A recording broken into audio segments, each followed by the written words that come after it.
अस्सलाम वालेकुम, मैं हूं अरशद मुगल और आप देख रहे हैं अरशद ब्लॉग। नाज़रीन इकराम, आज हमारी दूसरी एपिसोड है रीजनरेटिव एग्रीकल्चर से मुतल्लिक और खुशकिस्मती से आज हमारे साथ मौजूद हैं शहजाद साहिब और ये तशरीफ़ लाए हैं सूबा सिंध से। इनका बहुत ज़बरदस्त एक्सपोजर है, तजुर्बा है। इनसे आज हम कुछ क्वेश्चन करेंगे और वो साथ ही एक बेड बना रहे हैं, वहाँ क्या कुछ हो रहा है वो भी आपको दिखाते हैं जनाब। वेलकम, आप निश्तर फार्म पे तशरीफ़ लाए और जो आपने हमें बताया उसी चीज़ को हम इम्प्लीमेंट करना चाह रहे हैं आपके तवस्सुत से। सबसे पहले ये बताइएगा मेरे नाज़रीन की आसानी के लिए कि रीजनरेटिव एग्रीकल्चर से मुराद क्या है? देखिए, रीजनरेटिव का नाम ही ऐसा है कि आपने किसी चीज़ की ज़िंदगी को दोबारा बहाल करना है। सही, ठीक है। मैं आपके पीछे ज़रा आपका तवज्जो दिलाऊंगा। ये देखिए, ये कुदरत ने घास उगाई हुई है। ऐसी बात है, ठीक है जी। कुदरत ने कभी भी ज़मीन को बग़ैर घास के, या इसको आसान ज़बान में हम कहें कि नंगा नहीं छोड़ा। सही। हम जब कन्वेंशनल फार्मिंग करते हैं तो हम हाथ से मुख्तलिफ हल चला के और ज़मीन के जितने भी ये घासें हैं या वीड्स हैं ये निकाल के और फिर क्रॉप करते हैं। बेसिकली हम उसके उलट काम कर रहे होते हैं रीजनरेटिव के। रीजनरेटिव का मतलब होता है कि आप ज़मीन को कम से कम डिस्टर्ब करें। सही। उसमें जो ज़मीन में जितनी भी पौधों की जड़ें हैं उसको इंटैक्ट रखें, जिससे आपका पानी की जो सप्लाई है अंदर रूट्स जोन के थ्रू वो जो है वो बहाल रहे।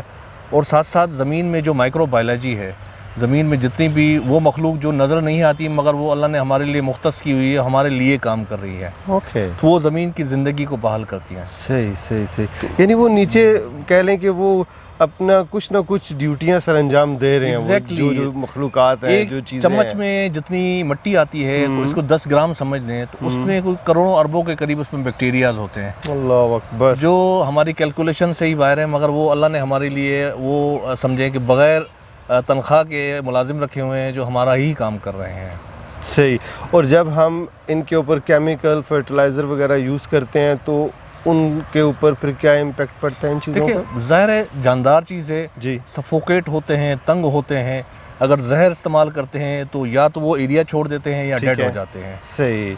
और उसी हिसाब से हमारी ज़मीन भी डेड होगी, वो जो एग्जैक्टली। देखिए, ज़मीन की जब हम बात करते हैं कि ज़मीन एक ज़िंदा चीज़ है तो बेसिकली वो ज़मीन के अंदर वो माइक्रोबायोलॉजी, वो तमाम मखलूक़ात जो हमें कुछ नेकेड आई से नज़र आती हैं, कुछ नहीं, जैसे एक आम हमारे पास अर्थ फॉर्म जो होता है, हाँ जी हाँ जी, जो ज़मीन की जितनी भी बायोमास खाता है, ये माइक्रो फार्म है। एक माइक्रो फार्म होती है जो खुर्दबीनी के सिवा नहीं दिखाई देती, आपको नज़र नहीं आती। सही। तो वो होती है और उनकी ज़िंदगी है और उसी से आपका ये कायनात का पूरा सिस्टम चल रहा है। सही। तो इसको वापस रीस्टोर करने में हमें क्या करना चाहिए? सबसे पहला क्वेश्चन तो ये मेरे ज़हन में आता है। देखिए, अच्छा भाई, असल जो चीज़ है कि जब हम रीजनरेट की बात करती हैं तो उसका मकसद यही है कि हम ज़मीन में वो माइक्रोबायोलॉजी के लिए वो माहौल बना रहे हैं कि वो दोबारा ज़िंदा रहे और अपने हिस्से का काम करती रहे, और उसी से ज़मीन की ज़रख़ेज़ी बढ़ेगी। उसी से ये तमाम पौधों को, तमाम जितनी मखलूक़ात लिविंग बींग्स को वो खुराक की बुनियादी जो है ना वो ज़रूरत वही पूरी करेंगे। सही। तो इस मकसद के लिए सबसे पहले क्या करना चाहिए जनाब? देखिए, सबसे पहले जो हमें तो ज़मीन की जो बायोकेमिस्ट्री को समझना चाहिए। ठीक है। कि ज़मीन की डिमांड क्या है और हम उसके साथ कर क्या रहे हैं। ठीक है।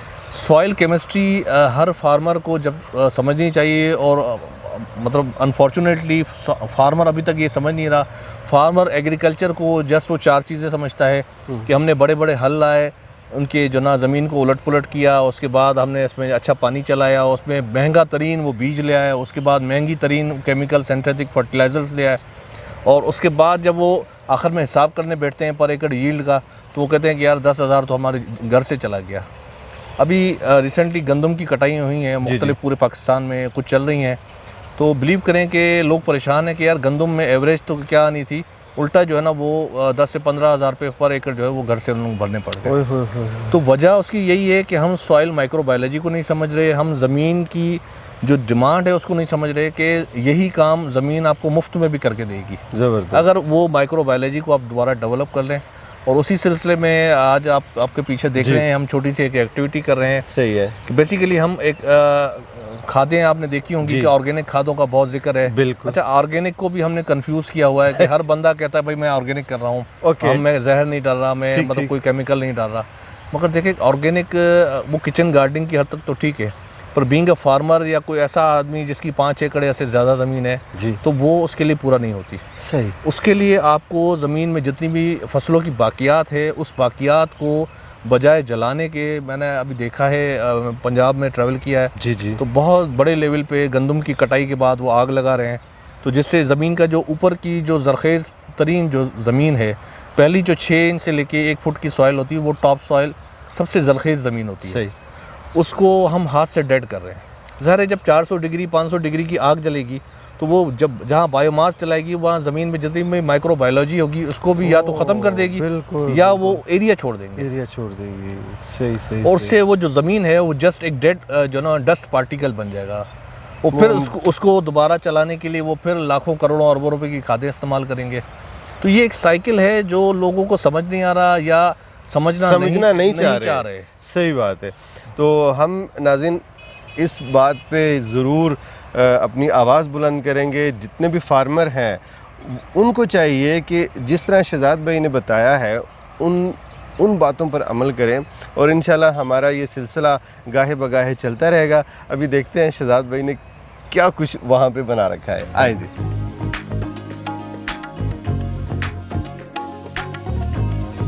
जी शहजाद भाई बताइएगा जी, ये आपने फ्रेम बनाया हुआ है, इसके बारे में पहले बताएं। देखिए अर्शद भाई, ये वो तमाम चीज़ें हैं जो हमारे पास हर फार्म में, चाहे वो 1 एकड़ का फार्म हो या 100 एकड़ का फार्म हो, ये तमाम चीज़ें मौजूद होती हैं। सही है। ये मुख्तलिफ लकड़ियाँ हैं, आप अपने किसी दरख्त से भी काट सकती हैं। ये पुराने बांस हमारे पास पड़े थे, हमने इस्तेमाल किए हैं। ठीक है। इनका एक हमने फ्रेम बनाया है। इसका अंदाज़ा कर लें कि 10 बाई 4 का हमने एक फ्रेम बनाया है। ठीक है। ये कोई इसमें थंब रूल नहीं है कि आपने इतना ही बनाना है। आप इसको बड़ा भी कर सकते हैं, इसको छोटा भी कर सकते हैं। ठीक है। आप इसको चौड़ा भी कर सकते हैं, आप इसको लंबा भी कर सकते हैं। सही सही। ठीक है। तो इसमें कोई वो रॉकेट साइंस नहीं है कि भाई आपने यही जो ना फॉर्मेशन रखनी है। हमारे पास क्योंकि इस साइज़ के अभी अवेलेबल थे, तो हमने, क्योंकि अभी डेमो बना रहा है, बाद में इसको हम लार्ज स्केल पे ले जाएंगे। ठीक। अच्छा, उसके बाद जो भी आपके पास ऐसी शीट हो, जैसे ये प्लास्टिक आपने देखा हमारी टनल से फारिग हुई जी, तो ये फारिग है, हमारे अब काम की नहीं थी, तो इसको हमने इस्तेमाल किया नीचे। ठीक है। अच्छा, ये ग्रीन नेट हर जगह मौजूद होती है। अच्छा, ये ना मिले तो आपके फार्म पे जितने भी खाद के तोड़े होते हैं, कट्टे होते हैं, तो उनको आप बीच में से काट के उसकी तरपाल बना लें और उसको भी आप इस शीट के तौर पे इस्तेमाल कर सकते हैं। तो वो हर फार्म में ऑलरेडी मौजूद होते हैं। ठीक है। और उसके बाद हमने एक, आप इसको देखें कि ये, इसको अगर अंग्रेज़ी में इसका नाम देना चाहें जी, तो ये सरफेस सपोर्ट कंपोस्टिंग कहलाती है। अच्छा। या हॉट कंपोस्टिंग कह लें, मगर उसकी वो टाइप है जो हम ज़मीन के अंदर नहीं कर रहे, सब सरफेस नहीं कर रहे, हम सरफेस पे कर रहे हैं। ऑलराइट। हमने बेसिकली इसकी कोई चीज़ ज़ाया नहीं होने देनी, हमने इसकी कंपोस्ट भी संभालनी है, हमने इसका जो लिक्विड बनेगा वो भी आपको भी हम दिखाएंगे, वो भी संभालना है। ठीक है। तो अब थोड़ी देर में हम इसमें मटेरियल की लेयरिंग करते हैं। ठीक है। और ऐसे ऐसे आपको स्टेप्स बताते जाते हैं। चल ठीक। अर्शद भाई, ये देखिए, हमने हमारे पास जो आम पानी हमारे फार्म पे मौजूद होता है, जी। वैसे हम नॉर्मली शुगर मिल से जो मोलेसिस या शीरा मिलता है वो इस्तेमाल करते हैं। ठीक है। जब बड़े स्केल पे करना हो। सही है। अभी क्योंकि छोटे स्केल पे था, तो ये हमने पुराना गुड़ जो है जी, ये हमने मंगवाया हुआ है, पुराना गुड़। इसको हम इस पानी में डाइल्यूट करेंगे, तो ये शीरे वाला ही काम हो जाएगा। सही। तो हमजा, ये ज़रा इसको ज़रा डाइल्यूट करके दिखाएं जी हमजा। इसको हाथ डाल के ना अंदर से इसको बिल्कुल आप मिक्स कर दें। सही। तो ये बेसिकली जो मिठास है, ये माइक्रोब्स को खुराक बनाने में और जो मटेरियल है इसको डिकम्पोज करने में मददगार है। सही। तो ये बहुत अच्छी और रिच जो है ना सोर्स है न्यूट्रिशन की फॉर माइक्रोब्स। जो हमारे पास इसमें बैक्टीरिया बनेंगे तो उनकी खुराक या उनको मददगार होगी डिकम्पोजिशन में, बायोमास जो भी हम इसमें डालेंगे। सही जी। अर्शद भाई, देखिए, ये हमारा फर्स्ट स्टेप है जिसमें हम, ये बेसिकली मैन्योर है जो फार्म से गोबर आती है। जी। तो उसकी एक लेयर बनाएंगे। सही। ये बेसिकली कार्बन सोर्स है हमारे पास ना। ओके। इस पूरे हॉट कंपोस्टिंग में 2 चीज़ें बड़ी अहम होती हैं, एक कार्बन होता है और दूसरा नाइट्रोजन होता है। सही। तो ये कार्बन सोर्स के लिए हम इसमें गोबर इस्तेमाल कर रहे हैं। सही। और उसके बाद जब इसकी लेयर तैयार हो जाएगी तो हम ज़मीन में जितने भी हमारे पास, देखें ये आपको नज़र आ रहे होंगे, जो भी आपके फार्म पे घास फूस है, वीड है, कोई ऐसा मटेरियल है हरा, जी। या अगर आप अलग से कोई घास बनाना चाहते हैं या जी। फोडर वगैरह आपने काश किया हुआ जी। है, तो वो काट के नाइट्रोजन सोर्स के तौर पर आप इसमें डाल सकते हैं। ओके। अभी हमने जो फर्स्ट लेयर जी। है कार्बान की, जी, जी। कार्बान सोर्स या आम जबान में इसको गोबर कह लें जी, जी, या जी। मैन्योर कह लें, तो वो हमने बिछा दी है। 6 इंच से लेके 1 फुट तक आप कर सकते हैं इसको। ठीक है, अच्छा, इसमें भी कोई हार्ड एंड फास्ट रूल नहीं है। सही है, मकसद ये है कि डिकम्पोजिशन जो है ना ज़रा बेहतर हो जाए। सही। तो इसके बाद जो सेकंड स्टेप है वो हमारा ये आपके साथ जो भी नाइट्रोजन सोर्स है, अच्छा। फार्म पे जितनी भी घास फूस वगैरह है या ऐसी चीज़ें हैं जो आप फालतू समझते हैं, जी, जो तंग करती हैं आपको, तो वो आप इसको काट के और इसके ऊपर जो है लेयरिंग कर देंगे। सही। यानी जो भी ग्रीनरी होगी वो समझे वो कि नाइट्रोजन सोर्स है। क्या बात है, ठीक है। जबरदस्त, जबरदस्त। जो आपका ब्राउन मटेरियल जितना भी होगा, जो गले सड़े पत्ते हैं, जी। आपकी गोबर जी। है या ऐसा मटेरियल है, लकड़ियां हैं। जी। अच्छा, बहुत सारे फार्म्स में श्रेडर भी होते हैं, वो हाँ जी। मशीन होती है जिसमें आप अगर शाखें डालते हैं तो दूसरी तरफ चूरा होकर निकल जाती है। ऐसी बात है। अच्छा, हमारे पास क्योंकि टाल वगैरह होते हैं, तो जहाँ लकड़ियाँ कटती हैं हम उनका बुरादा भी ले आते हैं ना, चूरा ठीक भी है। ले आते हैं। ठीक तो है, वो भी कार्बन सोर्स पे तौर पे आप इस्तेमाल कर सकते हैं। सही, सही। ये ज़रा डालें ना, ज़रा डालें जी। एक लेयर बने, जी, इसको जी। फैला दें इधर, इसके ऊपर तय बना दें जी। ये तय बना देंगे। इसमें बेहतर यही होता है कि आप थोड़ा इसको मज़ीद श्रेड कर लें, काट लें। अच्छा, पर अभी क्योंकि डेमो है, तो जी, इसको जी। बाद में हम अच्छे तरीके से मशीन से कर लेंगे। ओके। और सिर्फ यानी ये समझ- जितना बारीक होगा उतना जितना बेहतरीन बारीक होगा। उतना उतना जल्दी डिकम्पोज होगा। ऑल राइट, ठीक है। सही। वैसे ये भी हो जाएगा, जी। हो सकता है 15 दिन महीना ज़्यादा ले ले, ज्यादा ले ले, मगर ओके। ये कि ये भी डिकम्पोज हो जाएगा। सही, सही। जी हाँ। तो नाज़रीन, इसको फैला दे हम बेटा, इसको फैला दे। हम शहजाद साहब की मौजूदगी का फ़ायदा उठाते हुए ये एक डेमो तैयार कर रहे हैं, और नेक्स्ट टाइम हम इसको बिल्कुल बारीक काट लेंगे, जितनी भी आपको ये घास दिखाई दे रही है इसको। माशाल्लाह जी। अच्छा जी, अब अगली बात ये है जी कि इसके बाद अब क्या करेंगे हम? सर, इसके बाद हम इसमें दोबारा एक लेयर बनाएंगे इसकी, गोबर की। गोबर की। अच्छा, और उसके बाद फिर ये आप देखें कि ये हमारे पास राख पड़ी हुई है। अच्छा, सही ठीक है। है। जो भी फार्म पे आपका मटेरियल कोई जलाते हैं या घास फूस जलाते हैं, जी, जी, जी, जी, या जी। आपने देखा होगा अक्सर इलाकों में बड़ी बड़ी होटलें होती हैं जहाँ हाँ जी। तंदूर में लकड़ी जलाते हैं, जी। तो वहाँ से बड़ी आसानी से, या अगर आपके एरिया में कहीं ईंटों के भट्ठे हैं, जी, तो उनके पास बहुत बड़ी तादाद में राख मौजूद होती है। ठीक या है। आपके आसपास अगर कहीं शुगर मिल भी है, तो सही। शुगर मिल का भी जो बॉयलर की ऐश होती है वो भी आप इस्तेमाल कर सकते हैं। सही। ये बेसिकली ये जब बनेगा तो ये मिजाजन थोड़ा तेज़ाबी हो जाएगा, अच्छा जी। तो वो पीएच इसकी जो ना थोड़ी एसिडिक हो जाएगी। तो इसको बैलेंस करने के लिए हम इसमें थोड़ी ये अराक या आप इसका बुझा हुआ चूना जिसे होता है, जी। वो भी इस्तेमाल कर सकते हैं। ओके। तो वो इसकी केमिस्ट्री को बैलेंस करेगा, इसकी Alright. पीएच को न्यूट्रल कर देगा। अच्छा, इसकी मिकदार कितनी होनी चाहिए राख की? देखिए, ये डिपेंड करता है कि आपके पास पिट साइज़ क्या है। सही है। अब जितनी साइज़ है, तो हमने बस एक छोटी सी लेयर बनानी है। अभी जी। ये तकरीबन हमारे पास कोई 20 किलो के करीब मौजूद है, ठीक है। इस छोटे से उसके लिए। जी, तो जी। इसको कोई हार्ड एंड फास्ट नहीं है, पर इसको इस्तेमाल थोड़ा कम किया जाएगा। अच्छा, बहुत ज़्यादा इस्तेमाल नहीं होगा, सही। क्योंकि ये मिजाजन अल्कलाइन होती है, असासी होती है। यानी बारीक सी तय तो एक ऊपर बारीक बना साइज का देंगे। इसको छट्टा हम इसको मार देंगे, छट्टा मार देंगे, और फिर ओके। एक लेयर बना देंगे, फिर इसका ग्रीन मैन्योरिंग कर लेंगे ओके। नाइट्रोजन के लिए। उसके बाद फिर एक लेयर बना के फिर इस पे सही। छट्टा कर लेंगे। अच्छा, ये जो अभी आपने तय बनाई है, जी। ये कितनी मोटी होनी चाहिए? ये ग्रीन ये कम से कम 6 इंच मतलब होनी अच्छा। चाहिए। हाँ, गोबर भी 6 और ये उसके हाँ, ऊपर तो भी ये 6। इसके ऊपर जो ना, जी, तो ये जब डिकम्पोज होगी नाइट्रोजन सोर्स और कार्बन, तो जी। ये CN रेशो होता है ना, कार्बन नाइट्रोजन रेशो, जी, जी। ये बेसिकली इसको ये बैलेंस करेगा। ओके, और ये डिकम्पोज होके एक अच्छी खाद में तब्दील हो जाएगा। ओके। ठीक है। और ये कितने दिन प्रोसेस रहेगा ये? देखिए, जारी नॉर्मली रहेगा? अरशद भाई इसको 2 से ढाई महीने में मुकम्मल हो जाना चाहिए। ओके। अब इसमें बहुत सारे दोस्तों की प्रैक्टिसेस थोड़ी पुअर होती हैं, जी। जिसकी वजह से डिकम्पोजिशन ज़रा लंबी हो जाती है, तो वो कहते हैं यार आपका ये काम चला नहीं। अच्छा, मगर असल में होता क्या है कि इसको प्रॉपर अब क्योंकि गर्मी का सीज़न है जी, और हम इस्लामाबाद में हैं, तो यहाँ भी इस वक्त देखें दिन के टेम्परेचर 35 से 38 डिग्री के करीब है। जी, जी। और अगर हम सिंध की या पंजाब या साउथ पंजाब की बात करें, जी। तो वहाँ तो 45 डिग्री प्लस है। बिल्कुल, तो इसको थोड़ा मॉइस्चर चाहिए होता है, तो डेली बेसिस पे हमें थोड़ा बहुत इसको पानी का जो ना छिड़काव करना होता है। अच्छा, सही। अच्छा, इस पे एक और चीज़ आपको मज़े की बताऊं कि ये जितना भी इसमें पानी डलेगा, जी, तो ये पानी हमने बेसिकली इसकी जो इंजीनियरिंग की है, जी। तो इसको ये ढलान की इस तरह रुख दिया है। अच्छा, तो आप देखें वहाँ से ऊपर है और यहाँ से ढलान है, तो ये ढलान यहाँ से आके यहाँ इसका पानी जो ना इस कोने पे जमा होगा, जिसको अंग्रेजी में कैचमेंट भी कहते हैं। ओके। तो इसी को ये रखते हुए हम यहाँ इस तरह एक कोई भी प्लास्टिक का बकेट, कोई टब रख देंगे जिसमें ये पानी हम जमा करेंगे। ओके। अच्छा, इसका फ़ायदा क्या होता है कि 8 दिन 10 दिन 15 दिन ये पानी हम दोबारा इसी में डालेंगे।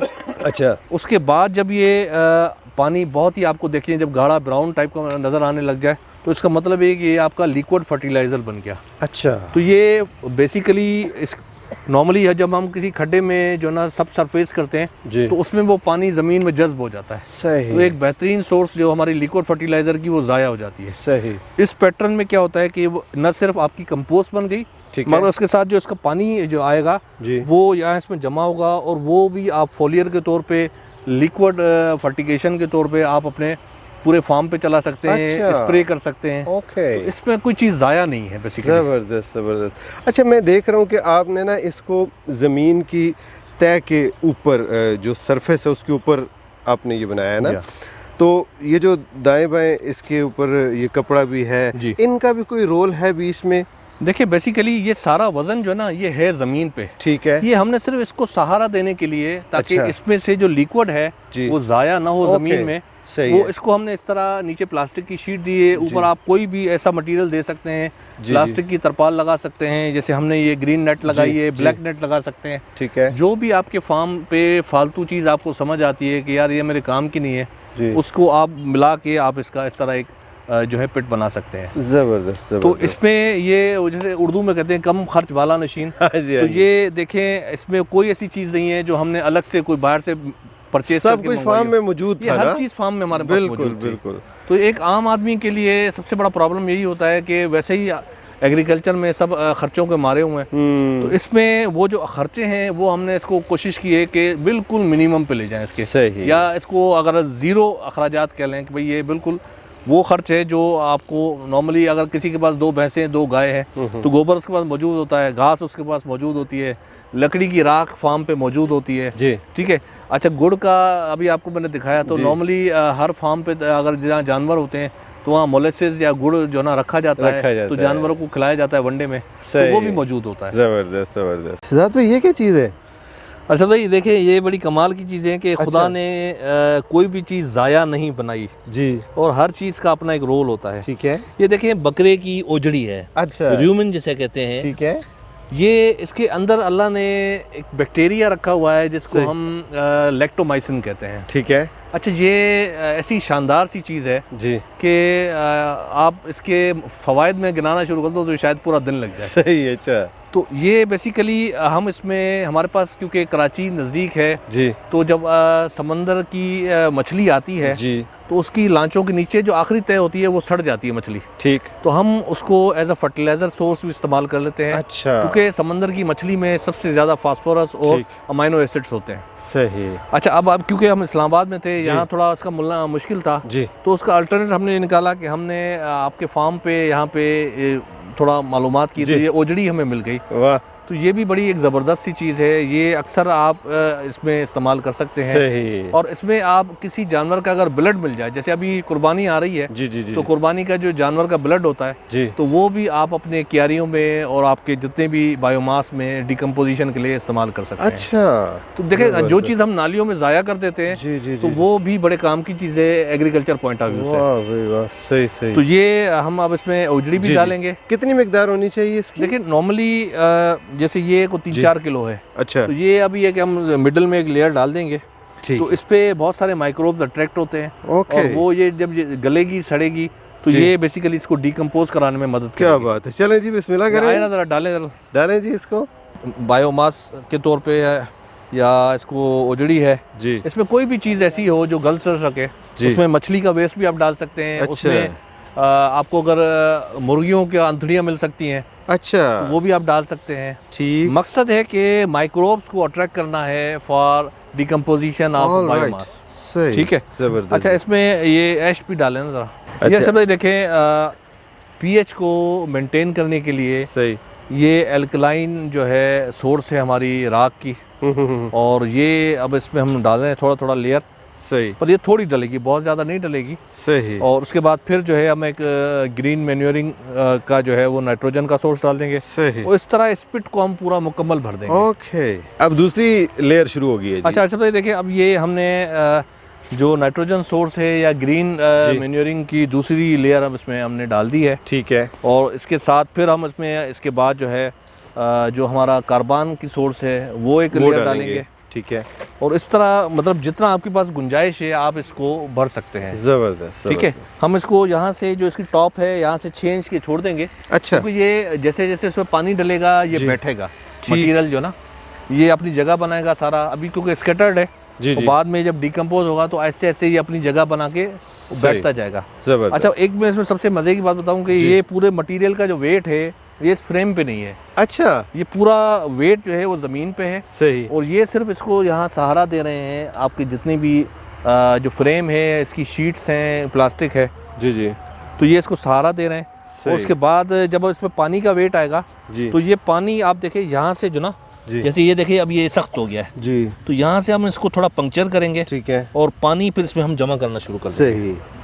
और ये ऑलरेडी ढलान की शक्ल में है तो ये ऊपर से जब पानी हम डालेंगे तो वो अपने कैचमेंट के एरिया की तरफ आएगा, नीचे की तरफ आएगा। सही जी। नाज़रीन, अभी गोबर डाला जा रहा है, दूसरी तय है ये इसकी, और ये यहाँ तक इसको भर दिया जाएगा।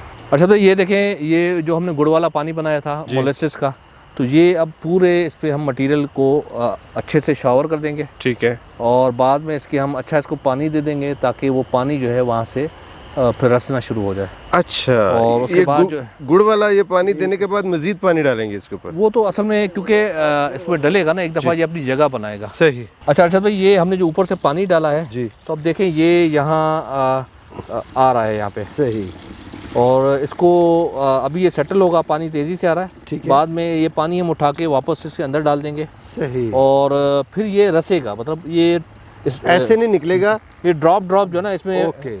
और ये पानी हम 10-15 दिन जो है इसमें वापस डाल देंगे। ठीक है। और उसके बाद फिर इस पानी को हम कलेक्ट करके एज अ लिक्विड फर्टिलाइज़र इस्तेमाल कर सकते हैं। सही।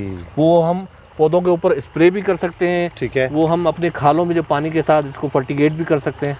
अच्छा, जब स्प्रे करेंगे तो उसका क्या फ़ायदा होगा? सर, इसका फ़ायदा ये होगा कि इसकी जो जितनी न्यूट्रिशन इसमें मौजूद है जी, NPK की या बाकी जितनी भी माइक्रो जो न्यूट्रिशंस हैं जी जी जी जी, वो पौधे को मिलेंगी। पौधा फोटोसिंथेसिस जो है ना बड़ा अच्छा बनाएगा, वाह। खुराक अपने पत्तों से अच्छी बनाएगा। ओके। और बहुत सारी बीमारियां जो है ना जी, जैसे अटैक आते हैं उससे भी बचेगा। सही। तो एज अ बायोपेस्टिसाइड भी इसको आप इस्तेमाल कर सकते हैं। ऑलराइट। अच्छा, इसमें एक एहतियात करनी है जी, कि हमने कोई भी इसमें लोहे की चीज़ इस्तेमाल नहीं करनी। सही। ये देखें हमने प्लास्टिक का लगाया है। ठीक है। क्योंकि लोहा मेटल होता है, वो मेटल को जब समझे कि वो रस्ट लगता है जी। तो उससे फिर कॉम्प्लिकेशंस आ जाती हैं। सही। तो कोशिश हमने करनी है कि बायोडिग्रेडेबल चीज़ें हों ओके। और उसमें मेटल की चीज़ ना हो। सही। तो ये इसका फाइनल स्टेज हो गया। अब अच्छा। ये हमने इसकी मल्चिंग कर दी ऊपर से सारे ओके। मटेरियल की, और इसको हम डेली बेसिस पे थोड़ा थोड़ा पानी देते रहेंगे। अच्छा। वो पानी इसकी जगह सेट करेगा और यहाँ से फिर रास्ता रहेगा। सही सही। और उस रसने के पानी को हम दोबारा उठा के इसमें डालते 10-15 रहेंगे। दिन डाल देंगे। उसके सही। बाद फिर हम इसको एज अ बायोपेस्टिसाइड सही और बायो फर्टिलाइज़र सही। और एज अ फोलियर स्प्रे हम इस्तेमाल कर सकते सही। तो शहजाद भाई ये बताइएगा कि इस तरह का जब आप काम करते हैं हैं। जी, तो एहतियात किस तरह की करनी चाहिए देखिए- आपके वर्कर्स को और इस मटेरियल में? देखें वर्कर को हमेशा मैं समझाता हूँ कि देखिए फार्म पे बहुत सारी ऐसी चीज़ें होती हैं, कोई ऐसे कीड़े होते हैं, जी। कोई जैसे कोई हल्का फुल्का को जी। सांप भी आ सकता है। जी जी, तो उसमें अपने पैरों का खास ख्याल ठीक है। करें। कोई इस तरह लॉन्ग शूज़ या इस तरह की चीज़ें पहन ठीक लें। है। और पीपीज़ का इस्तेमाल जो है ठीक है जो पर्सनल प्रोटेक्टिव इक्विपमेंट्स जो होते हैं, जी। तो जितना आप बचाव कर सकते हैं अपना वो बचाव कर लें। ओके सही। और इसमें जो मटेरियल है इसमें कोई ऐसी धात नुमा चीज़ या कोई प्लास्टिक उससे भी इज्तनाब जी, करना वो चाहिए? इस्तेमाल करने के ताकि जो ना डिकम्पोज नहीं होगा ना वो। ओके, हमने बेसिकली सारा ये देखें बायोमास है, और चाहे वो कार्बन सोर्स हो चाहे वो नाइट्रोजन सोर्स हो, सही तो ये तमाम चीज़ें हैं जो कुदरती गल सड़ सकती हैं। सही। और जितनी भी हमने चीज़ें की हैं इसमें हम मज़ीद कुछ बैक्टीरिया का कल्चर भी इस्तेमाल करेंगे आगे जाके, ओके जो इसको डिकम्पोजिशन में या गलने सड़ने में मदद देगा। और यही हमारी हॉट कंपोस्टिंग हो जाएगी। सही। पर ये सरफेस पिट कंपोस्टिंग है, और इसमें देखें कोई भी चीज़ ज़ाया नहीं है, जैसा मैंने सही। आपको बताई। जी। इसका जो लिक्विड है वो भी हमारे काम में आ रहा है। सही। नॉर्मली जो हम खड्डे में करते हैं तो वो उसका जो सारा लिक्विड होता है वो ज़मीन में जज्ब हो जाता है। सही। तो ये इसका सबसे आसान है। और इजी है। खड्डे से उसको कल्टी देना या उसको मटेरियल को उलट पुलट करना मुश्किल होता है, इसमें आप आसानी से चीज़ें ऊपर सतह पर कर सकते हैं। आपको आज का व्लॉग कैसा लगा कमेंट सेक्शन में अपनी राय का इजहार ज़रूर कीजिएगा। इंशाल्लाह जल्दी आपसे मुलाकात होती है, और जाने से पहले आपसे दरख्वास्त है कि अगर आपने हमारा चैनल सब्सक्राइब नहीं किया तो चैनल ज़रूर सब्सक्राइब कर लें। इंशाल्लाह जल्दी मुलाकात होती है, तब तक के लिए अल्लाह हाफिज़।